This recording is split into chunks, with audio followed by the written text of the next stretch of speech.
Okay, so here you have these huge figures, black people, in the Americas, and you have the writings. The writings. They wrote. They were able to write. You know, they actually had written language.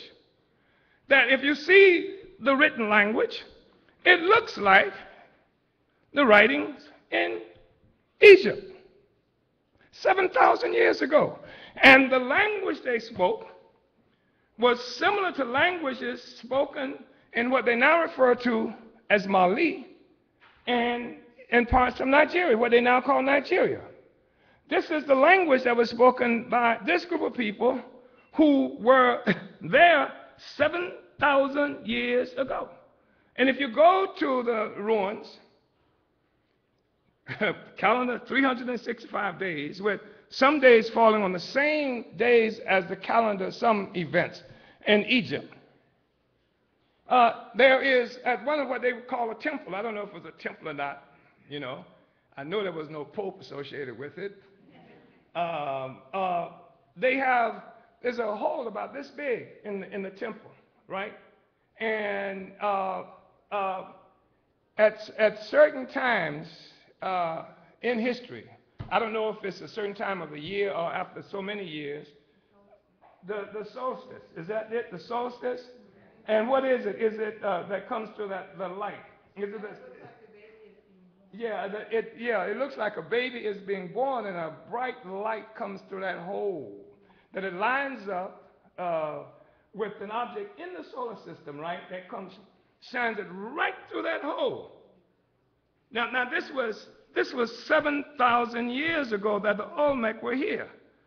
Now, I'm not surprised when I see that the language is similar to what is spoken in what they call Mali, because the Dogon ethnic group in Mali are world renowned for studying the stars and the universe. Now, you don't figure this out in a couple of years, right? That at the solstice, this light's going to come right through here. That took years and years and years of studying like the solar system in order to understand that. So then you got these pictures of people look just alike, and we're told that what we now call soccer was invented there by the Olmec. And that's where it comes from. So clearly, and this was 7,000 years ago that we are talking about. But we're talking about more than 7,000 years ago, because the period of time it took for any of this even to develop and emerge, right? The period of time that this was going on before they got here is, a factor.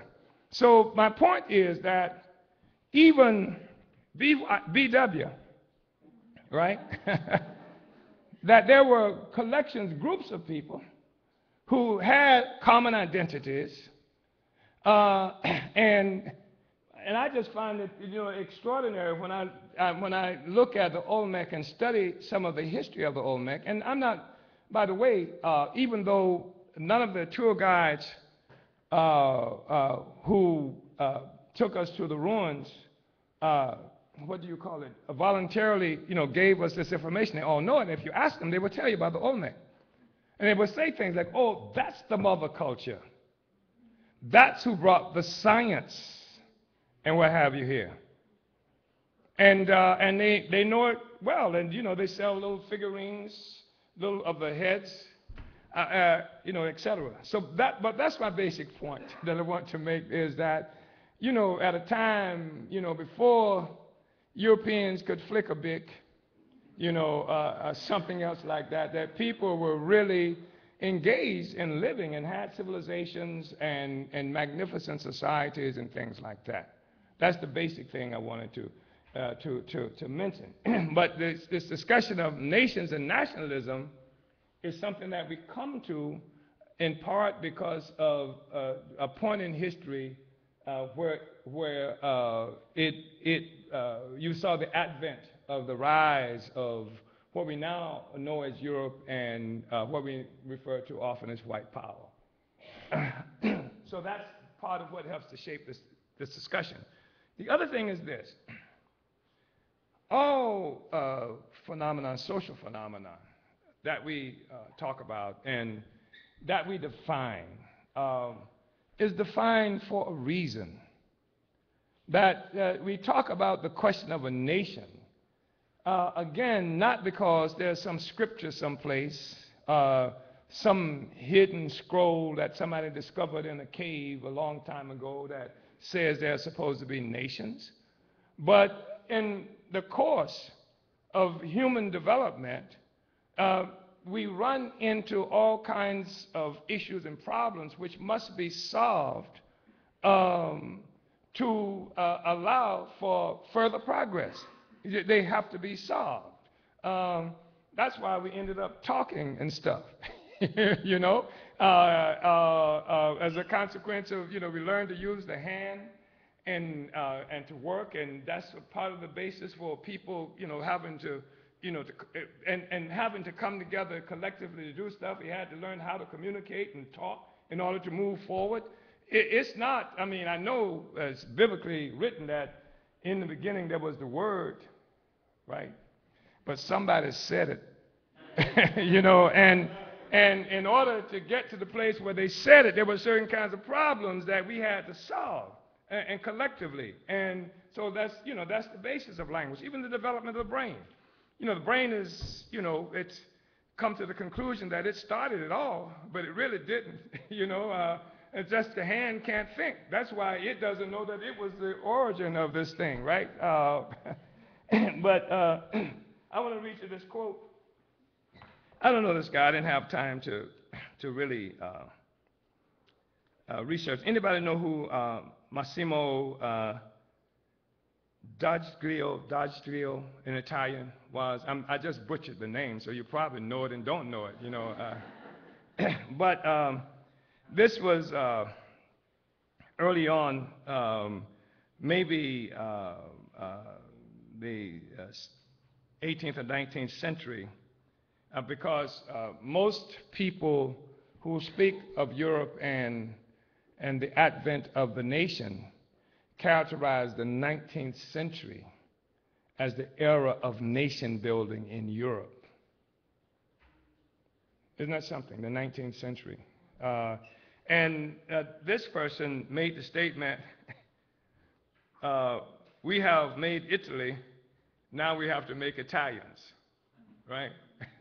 We made Italy, now we have to make Italians. And so part of what we know is that in the development of this concept that we are dealing with, not just a concept, this reality, is that there had to emerge a sense of sameness, a sense of sameness. You can't have what we now refer to as a nation with everybody thinking that they belong to something else, right? It's a sense of sameness that's a prerequisite for part of what we would characterize as a nation, which is what's driving Europe crazy right now, because the people don't act like they have a sense of sameness, especially with all those, what? Immigrants who are coming into the country. They don't learn the language, they don't hang out with nobody else, they just go to their own mosque, they do this and that, clearly, and more, and so much so that I think several years ago I had read that something like 13% of the people from the Netherlands had got the hell out of the Netherlands and gone to places like New Zealand and what have you, where there were more white people. Isn't that something? They didn't have to speak the same language, right? They went where there were more white people. And they got away from Dutch-speaking black people and Dutch-speaking Muslims and et cetera, et cetera, et cetera. I just find that fascinating. So the sense of sameness is a prerequisite. That's why it's the book, I think it's is it Huntington, Samuel Huntington, was it The Clash of Civilization? Is that what he wrote? Yeah. Is that what it, Clash of Culture, Clash of Civilization, wasn't it? Yeah. And part of the book opens up about this demonstration that happened in San Diego at the, I think it was the National Republican Convention, or something of that effect. Was there a National Republican Convention over the last 15 years or so in San Diego? And the distress expressed in the book was that they had all these Mexicans who were marching and protesting in San Diego, and they were carrying the Mexican flag and not the American flag. So, that's a big concern. The sense of sameness, the fracturing, it's not actually a fracturing, because they've come up with the concept of what is it? La Reconquista, the reconquest, right? Which is a really interesting concept to me. That's what they refer to the so-called illegals or the Mexicans crossing the border, La Reconquista, which in my view is really important, because what it really admits is that they have taken this territory by conquest. It's conquest that took this. And so they are concerned about La Reconquista, about all these Mexicans, they taking it back just by coming across the border, which is, one of the bases for the whole concern about immigration, and also there's no sense of sameness. So every other week you will read an article in the newspaper, see something on TV about an African born in Somalia who they just arrested because they were thinking about going back to Somalia to fight against the Americans who are oppressing African people in Somalia. The sense of sameness is a fundamental component to what we talk about is the question of nations.